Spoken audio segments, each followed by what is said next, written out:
Olá, meus queridos, a paz do nosso Senhor Jesus a todos. Desejo que a bênção do Senhor esteja sobre você, sobre a família, sobre os seus queridos, seu local de trabalho, seu ministério.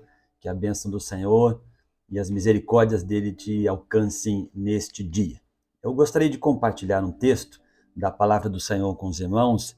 Está em Deuteronômio, no capítulo 17, a partir do versículo 14. Eu vou ler rapidamente aqui o texto, um pouquinho longo, nós não perdemos tempo. Diz assim, Deuteronômio 17, 14. Quando vocês entrarem na terra que o Senhor, seu Deus, está dando a vocês, para que dela tomem posse, e estiverem morando nela, e disserem, poremos sobre nós um rei, tal como todas as nações que estão ao nosso redor. Vocês certamente porão como rei sobre vocês aquele que o Senhor, seu Deus, escolher. Homem estranho, que não seja do meio dos seus compatriotas, vocês não devem pôr como rei sobre vocês, e sim um do meio dos seus compatriotas.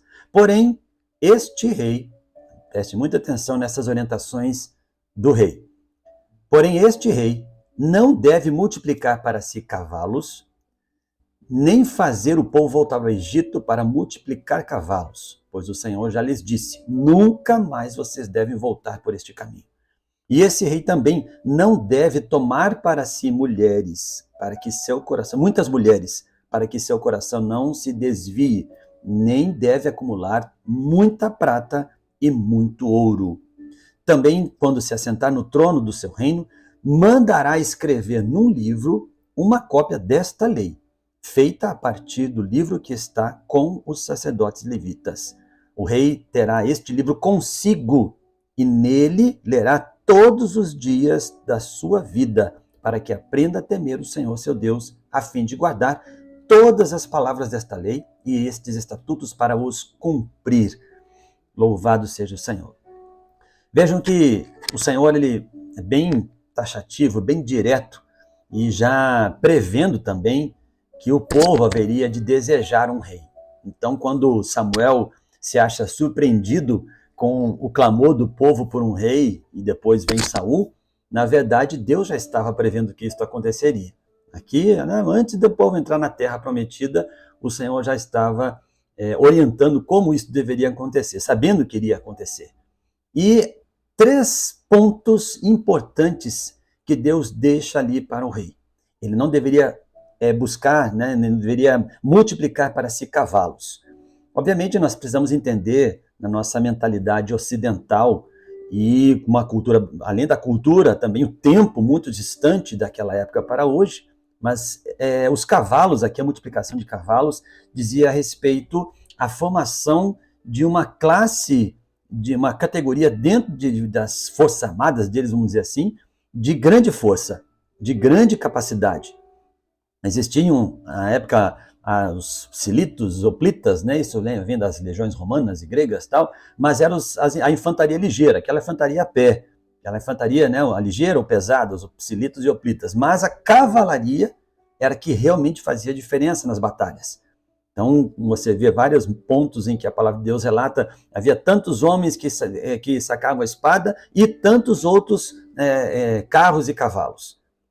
E aqui a orientação do Senhor é que o rei não deveria acumular para si muitos cavalos. O Salmo vai nos dizer, uns confiam em carros, outros em cavalos, mas nós faremos menção do nome do Senhor. E esse é um primeiro ponto que o Senhor alerta ao rei. O rei não deveria confiar na sua capacidade, no seu poder, achar que poderia fazer todas as coisas, achar que tinha condições de fazer coisa alguma. Então ele não deveria confiar naquilo que ele achava que poderia fazer, porque o poder viria do Senhor para dar condição de ele executar o mandamento do Senhor, guerrear as guerras que o Senhor haveria de fazer, ou seja, enfrentar todas as situações que deveria enfrentar. Isso também diz respeito a nós, meus irmãos, porque quantas vezes achamos que nós temos a capacidade, nós conseguimos, nós fazemos, nós conseguimos dar conta, muitas vezes esquecemos do Senhor, às vezes nós lembramos do Senhor para as coisas muito difíceis, aquelas impossíveis. Você olha, é impossível, você vai aos pés do Senhor.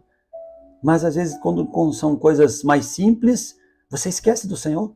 Não, isso aqui eu resolvo. Isso aqui, né, você já nem pensa em colocar diante de Deus, buscar orientação. Não, isso aqui eu vou resolver. Então, Deus orienta para que nós não confiemos na nossa capacidade, naquilo que nós achamos que podemos fazer, para que nós não caiamos no orgulho da nossa própria força. Segundo ponto que o Senhor alerta aqui para que o rei não fizesse era tomar para si muitas mulheres. Mais uma vez, precisamos ligar com a situação daquela época, a questão da cultura e como o povo vivia naquela época. Devido às muitas guerras que eles enfrentavam, eles tinham muitas dificuldades até mesmo em multiplicar, em fazer crescer a população, porque as guerras eram guerras de aniquilação. Vocês vejam ali várias descrições nas batalhas aqui da época de Josué e tudo, morriam 100 mil, morriam 10 mil, 20 mil foram mortos na peleja. Então eram homens, os homens morriam e ficavam muitas mulheres, e para que houvesse ali a procriação novamente, né, havia esse consenso de que o homem poderia ter mais mulheres.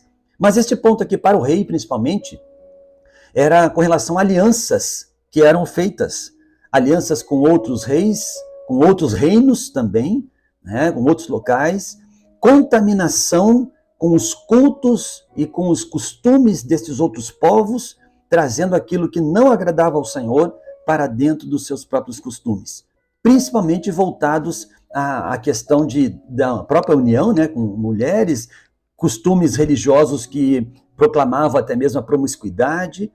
Isso diz respeito, meus irmãos, a exatamente a questão da cobiça, da carnalidade. E isso é um ponto que tem afetado muito os homens dos nossos dias de hoje. A carnalidade, a queda na área sexual, nesta área em que, por vezes, deixamos que a carne fale mais alto, que ela se sobrepuja sobre os nossos desejos, não colocamos o nosso desejo no Senhor, não apresentamos as nossas fraquezas para que o Senhor nos fortaleça, e, por vezes, alianças são feitas, né, e que nos levam a impurezas. A palavra de Deus diz lá em Jó, no capítulo 31, fiz uma aliança com os meus olhos para não olhar perversamente a uma virgem. Aliança com os meus olhos, né? Então isso é um pacto com os meus olhos.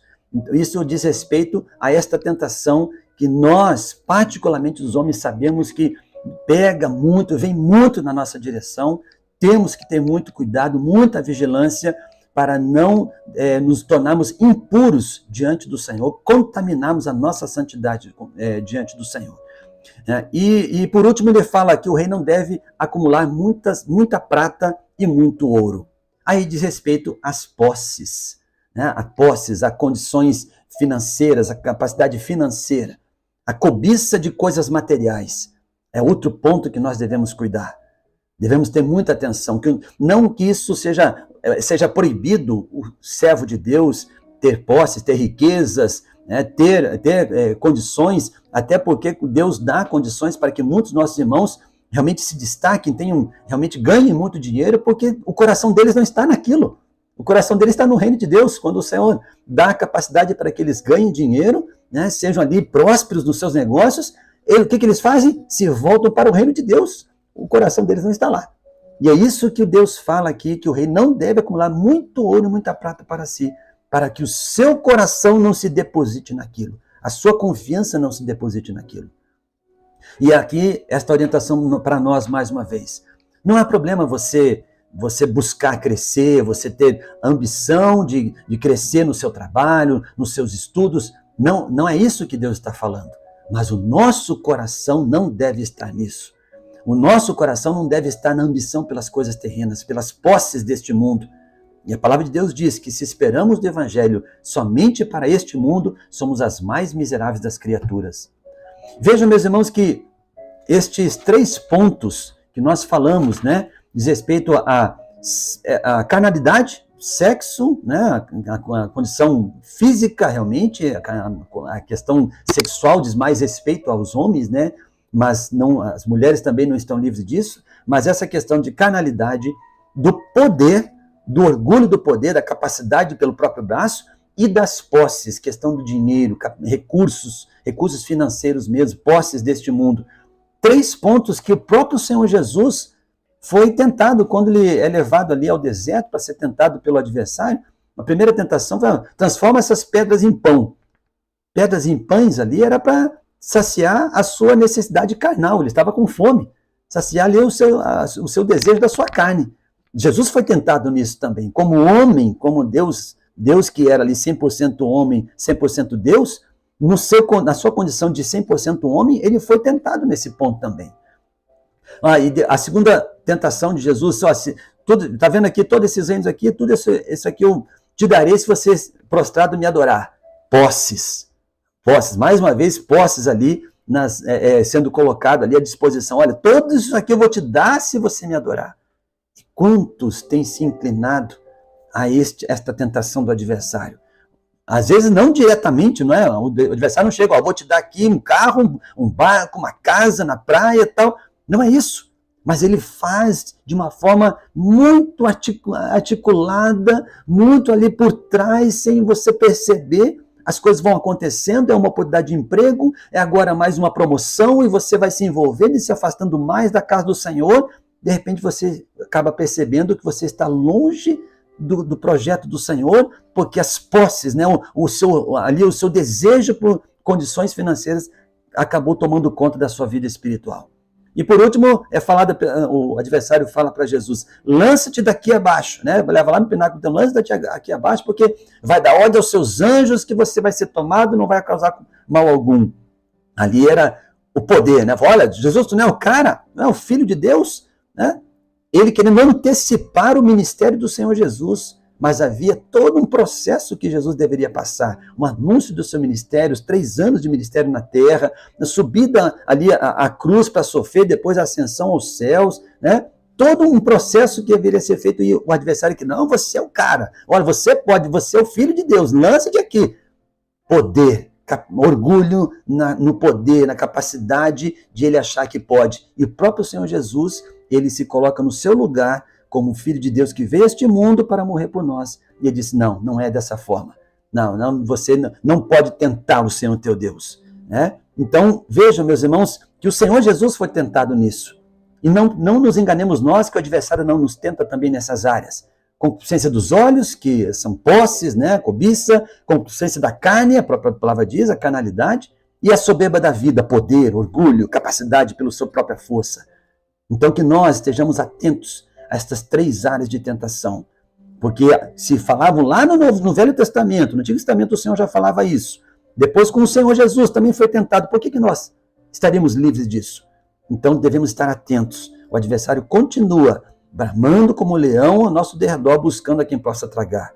Quem está em pé, cuide-se para que não caia. Então esteja atento, meu irmão. Cuide-se, vigie, olhe ao seu redor, abra os seus olhos espirituais.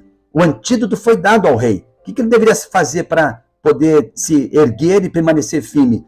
A palavra, a cópia do livro desta lei, deverá estar com ele, ler todos os dias da sua vida. Deposite-se neste antídoto, para que Deus possa lhe fortalecer no dia da tentação.